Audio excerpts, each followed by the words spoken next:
You know what I feel like this game really needs? Spike! Where is that guy? You know, the character that regularly alternates between Butt Monkey and Comic Foil? That guy! Say what you will about Season 3 going downhill, but you know that Just for Sidekicks episode was pretty good, I thought anyway. I like Spike as a character. He reminds us that he's in a pretty girly situation, surrounded by girly stuff. I like to imagine that in the scheme of My Little Pony being written for little girls, Spike was written for the dad. Whether it's due to work or just living situation, a guy often learns that sooner or later, if you're in a group of ladies, you have to kind of give way and just sort of let things happen. I mean, a guy can get involved with politics in a group of ladies, but then you have to pay attention and know who thinks what, and you know, frankly, Dad probably didn't even put on clothes this morning. It is the weekend.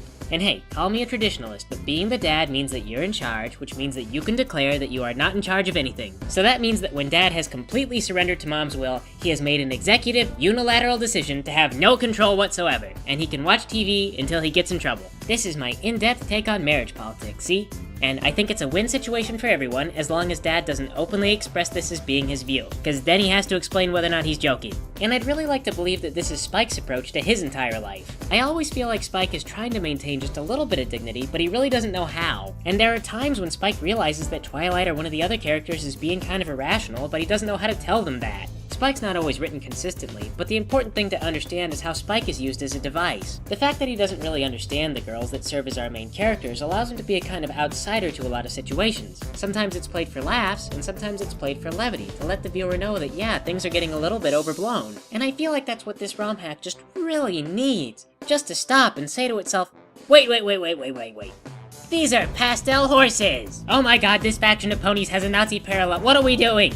Just a little bit of self-awareness would be good. Spike could bring us that, but you know, the original game had plenty of levity as well. It just kinda blows my mind that all the characters got replaced with anthropomorphic horses, and somehow the main villain got to be more violent and vindictive. Not to mention that all the characters got much more hung up on their emotional issues. This game needs a Spike. To not pay attention. To empathize with, so that I have someone who's not always talking about their feelings.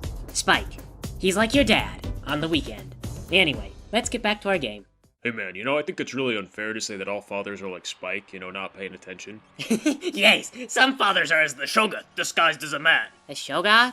How many dads would be disguised as a Shoggoth? Many, you would be surprised. But how do you know that they're Shoggoths? It is simple. The first clue is that they are the size of the bus. Yes. Is this based on anecdotal evidence, or is this based on a study? Wait, the size of a bus? When you say that, is that like a euphemism, or do you just mean like fat? Because my dad was fat. It is based on conventional wisdom. Everyone knows that the Shoggoth is fat. Okay, that can't be the only way that you know if someone is a Shoggoth. What other signs are there? They are comfortable in slavery. Oh my god, my dad was always doing what my mom said. Is there anything else? They resist slaverism. Oh my god, my dad was always trying to resist my mom. You're the Shogun, half Shogun. Oh wow, it looks like the tomb is like a secret tomb. Holy crap, I might be half Shoggoth. Are there tax benefits to being a half Shoggoth? No, yes. Oh, well, then I don't care anymore. But you're abnormal. You are an outcast. You must go into shameful hiding now.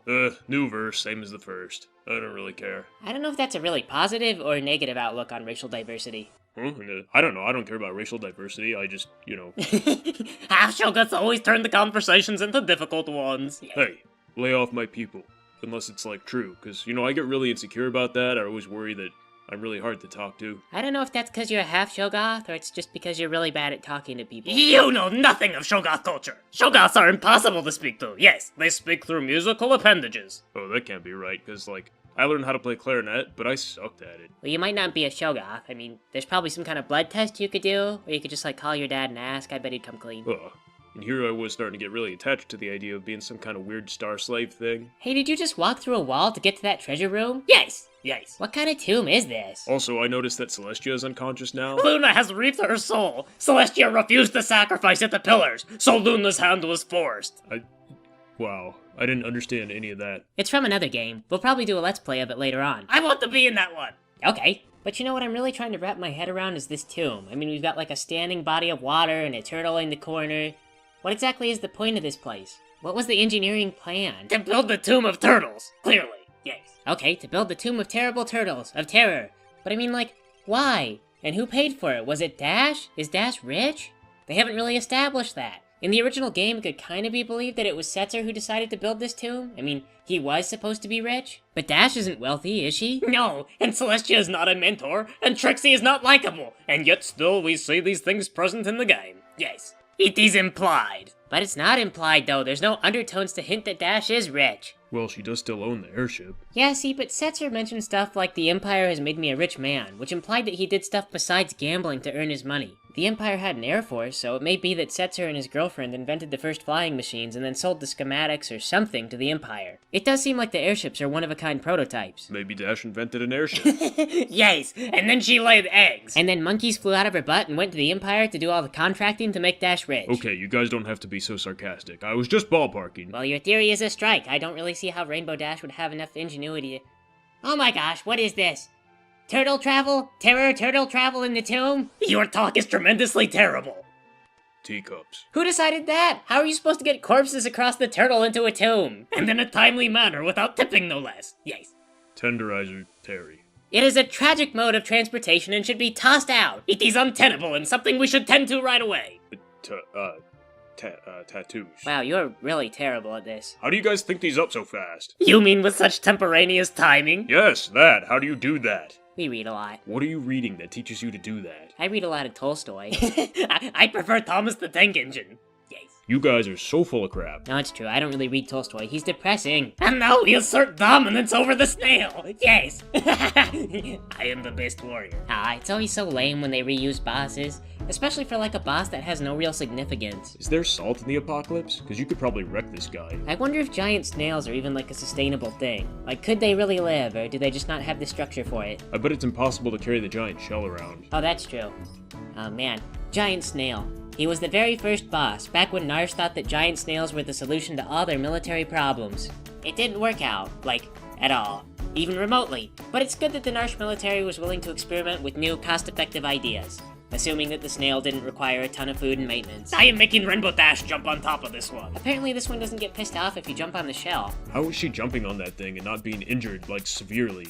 She's landing right on that giant spike that juts out in the air. That is a really excellent question. It does not matter, I have read the snail. I have read you, snail. Now you surrender to me, whatever it was that I just won from that battle. This thing.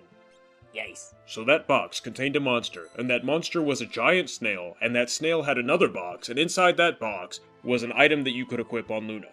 What would happen if inside that snail's box was another snail with another treasure box? Oh my god, are you suggesting an infinite snail recursion? Who put the snail in the treasure box in the first place? What do you, I assume it put itself in the box. Why would it do that? It is a snail in box conspiracy. Yes. Also, there is a boss from nowhere. It's here to kill us because it knows about the snail in box conspiracy. You have to get it. Get it. Silence, you fools. I am experienced in dealing with such problems. They will not silence our knowledge. I have dispatched their spies, Celestia and Trixie. Oh, frig, they were spies? Of course! Their detrimental behavior could only be that. I thought they were just annoying. I had no idea they were spying for the flaming Skeletor chariot. I don't know. I don't think they're really spies. Then how did the Skeletor chariot know when to attack us? He was lying in wait for an ambush. Maybe he just likes flowers in the color purple. That is the dumbest thing I've ever heard. Clearly they are spies, but it is okay. We have overcome them now. Soon we will abandon them in the airship. Then they will know nothing of our plans. Yes. Oh, hang on. This is the story, the heartfelt story about the time that Rainbow Dash's girlfriend crashed her airship and died. Oh, hang on, it's a little bit. Let's move up. Shh. Okay, this new airship is gonna do the most amazing stunts. But isn't that dangerous? These things aren't meant to do crazy stunts like double inside-out loops. Ah, yes, Dash. Always the voice of reason. Danger is my life, Rainbow Dash. That is why I built this house with no doors in or out. Watch your step. They had a lit fireplace. Maybe they get out through the fireplace. When you're ready, Dash, I'll let you fly the Falcon. I know you can handle it if you focus. Gosh, Dash just takes abuse lying down. No way, I'll beat you in a race and win it from you. Then you can fly it when I say so. You'd better clear out of my way, big talk buster. Ah yes, a chicanerous girl-on-girl relationship. It's always so sad when one partner crashes an airship and dies. Never again will they experience the glorious nature of touching brightly colored butts, because they are brightly colored horses. And let us not lose sight of that fact, because sometimes it gets a little tiring having to be emotionally invested in the sad trials of a horse. All we could hope for is a quip from Spike. There's nothing like flying! To remind us that these are, in fact, not very interesting times. Faster, Dash! Try to keep up! Or do you prefer losing? Wow, we have just seen the full investigation of Dash's every character motivation. She likes to be fast, and she doesn't like to lose. I don't think we could expect anything more from this cutscene. Let us now take a moment of silence to appreciate the depth of Dash's character. More like the derp of Dash's character. Okay, or the derp of Dash's character if you prefer. And here we see that Dash hates losing. I'll break all the records! I'm from Generation 1, and I'll be known as the fastest Pegasus who ever came out of Cloudsdale. And if Generation 1 characters are okay, how come we had to have Gilda as the leader of the Empire? Why didn't we use... Well, seriously, why didn't we use someone from Generation 1, like a real villain? You could have done Beeson the Furniture Wizard. We could have had Megan, you know, that little girl? The one who told all the ponies what to do? She would have been hilarious. Like, one joke, you know, one funny thing in this entire deal. Just imagine that. Overlord Megan wishes us to learn dangerous spells to kill our friends. Well, if it makes Megan happy, and then you have the ponies that don't agree that form the rebellion, you know, wouldn't that be fun? Would make a whole lot more sense given the context of some of the stuff, you know, with the one unified society, and oh crap, we don't have a government anymore, Princess Celestia's gotta do something. Spike could play Kefka's role, you know, he'd go more and more feral as he accumulates more power, exactly like they portray in the show. It would make sense. And then the whole Generation 1 and Generation 4 comparisons would kinda mix together. Instead of Zecora, who rhymes like an idiot and would never be a good general for that very reason, you could have the Generation 1 ponies would be serving as like General Leo and what have you. Betrayed after decades of service. Oh, what could have been? I mean, if any generation of character is on limits, why not just do whatever you want? You could make it a commentary on the corporate destruction of childhood memories and dreams. Then you'd have more strength as a parody and a transformative work. Plus, we would... Oh, well, that's weird. I think Dash just got levitated by her friends to the controls. Well, I guess they want to get the game moving again. Oh, hello. What, we were under the ocean? How does that work? Magics, obviously. What kind of I think they just did that for a cool cutscene. Things are finally falling into place, ponies. Thank you, Celestia. Yes, we can get Discord's tower from the air. Thank you, Trixie. The Falcon is going to give us one last chance to put Discord away. Thank you, Celestia. We can't leave our friends hanging. Let's find them first, and then we can take them on together. Full on, friendship is magic. Right, first things first. Perhaps we can finally set things right. Good plan, Celestia. I am glad that we all had this talk. How come she only wants to lecture Twilight on magical friendship? Yes. That bird! Oh my god, we've developed a psychic connection with the bird. From now on, we are the bird's character. Oh, never mind. We're back to being Trixie again. Oh well. Dash, follow that bird! But why? Just do it! Because I said so, retard! Oh my god, I hate Trixie so much. You are putting words in her mouth. I am surprised she can fit any in there with all the dicks crammed in already. No, that's just crass. It is no matter. I take control of this airship. I will not go to town! I am in charge now! Are you seriously skipping an obvious lead to one of your party members just because Trixie suggested it? Yes! And I will go over here. There's Dragonface Forest. That could be an alligator. Could be Alligator Face Forest. Whatever, I'm not going there. It is boring now. I go to these trees. Look at them. Their enticing shape is clearly to bring me in. Oh, they actually are something. Of course they are something! Aw, man, Mayor. Wait, Greymane?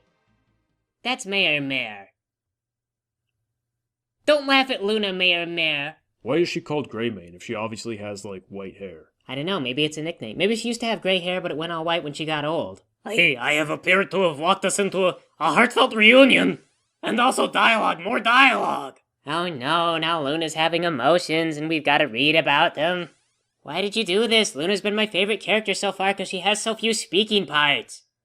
Nothing happened to me. The earth yawned right open to take me, but I scrambled to safety. Are you Mayor disguised as Greymane? Was Mayor always Greymane? Luna, now is time to complete your training. Use these new skills to smash Discord. Does she know about Discord all the way out here? Oh, okay, we're gonna see an intense training ritual. Apparently, it involves just hitting each other in the face. Actually, that's probably pretty realistic. I mean, you gotta think you can't learn how to fight without actually fighting someone. If all you did was stand around and practice stances, you wouldn't learn much of anything. But the stances are the foundation for the moves. I've seen a lot of kung fu movies. I know how this sort of thing works. Probably. Well, I don't know about kung fu or magical fighting. I mean, maybe you have to have your stance all figured out for magic fighting. But apparently they borrow from the school of real world, you must learn to fight by hitting other people fighting. I don't know if I could learn how to fight with someone hitting me in the face like that. I would flinch a lot. I think that's kind of the point. Okay, now kiss each other. I don't think they're gonna kiss. I think that maybe the moment that shatters heaven. Well, there we go. This was done. And go, give Discord the boot. Everyone strikes a dramatic pose. Yes, Discord, boots! Yay, team. Okay, I think that's enough for now. We'll pick up the monsters next time, so thanks for playing with me, everybody.